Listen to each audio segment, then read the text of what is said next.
So, yeah, we're seeing a lot of good drivers wherever we do with grids, and yeah, whether it's second fastest qualifying time or it's reverse grids, it's all pretty cool, eh? Yeah, I mean, that reverse grid race that we saw before, there wasn't really anybody at the front of the grid who you felt didn't deserve to be there, and that is a great testament actually to the strength in depth we've got. A lot is made of the fact that this is a bigger grid this year for TCR UK, but it's a higher quality grid as well, with so many drivers capable of and indeed succeeding in getting podium finishes. We've had, I think, 7 different drivers on the podium in those first 7 races, 6 races of the season so far. They're good numbers. Yeah, they're proper numbers, aren't they?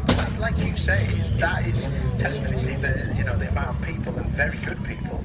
You see Darrell Wilson down there in that green Astra. That guy's won races, but you see him where he is on the grid because everyone ahead of him is quick as well. So yeah, I just heard you very funnily calling out the Audi driver, the Bondit Audi driver, the name that is wrong on our sheets. So Brad Hutchison.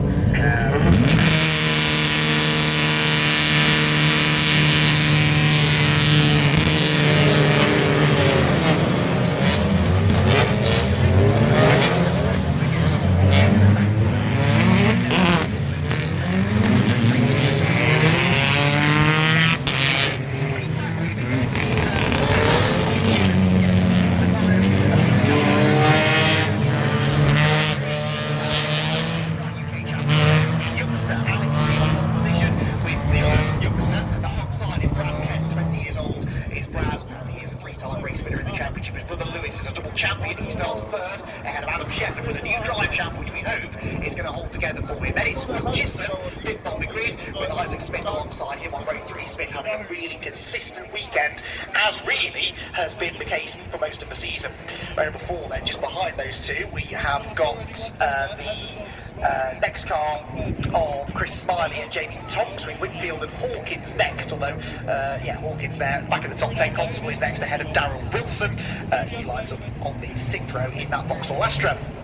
Row number 7 then of the 23 car grid is Matthew Wilson with the championship leader Max Hahn coming from 14. Scott Sumter is next, then the Subaru of Antwall Niels, what's left of it after quite a few bits of contact in that previous race. Russell Joyce is 17, and Jack Depper, who we also just heard from with Paul, lines up 18. Then it's Andy Wilmot, Neil Trotter, Steve Wallace and Steve Gales. There appears there may be to be somebody missing from the grid towards the pointy end, but hopefully we'll be able to get all 23 of them out there for what's going to be a good race. Right then, Paul, what do we reckon? I think this has got all the makings of a cracking race. Alex Lee is not going to want to give up that race lead. Bradley Kent, with quite frankly not much to lose anymore. And then behind, Lewis Kent, who just wants to bang the points. He's slowly creeping back into championship contention. Yeah, there's a lot of people. I'm looking down to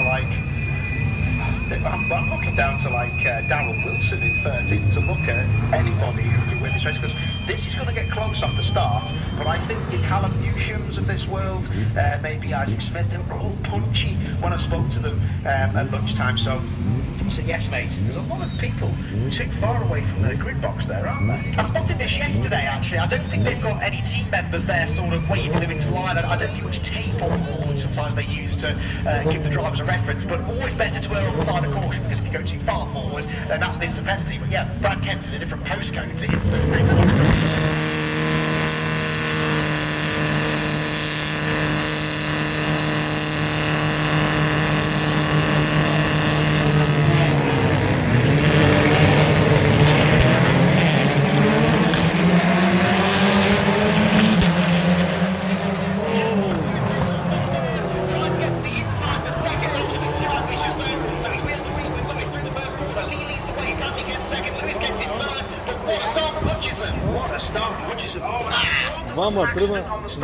Is that Neil Trotter, I'm thinking, as well? Oh, that's a shame as we come back to the leaders. The Bondit car again, Hutchison. Now he's got back down the inside of Callum Newsham, because he went up 2, went back 1.5, so he's back in the mix. He's still got ahead of him, but look at the leaders there. Oh, red flag, so looks like red flag's waving. It did sound, I heard, there's 3 cars involved. Russell Joyce. Yeah, and Steve Gales, that's his second accident of the weekend. That's a real shame. It is a shame, isn't it? I'll tell you, that is a big hit. They just, I hope, had the thumbs up from Neil Trotter's car. He's getting out. So we're just looking at our comms box. Neil Trotter out of his car. That's a good sight. Yeah, he's just getting out there. Big damage. This is going to be quite a big delay. This is going to be maybe 2 cars that will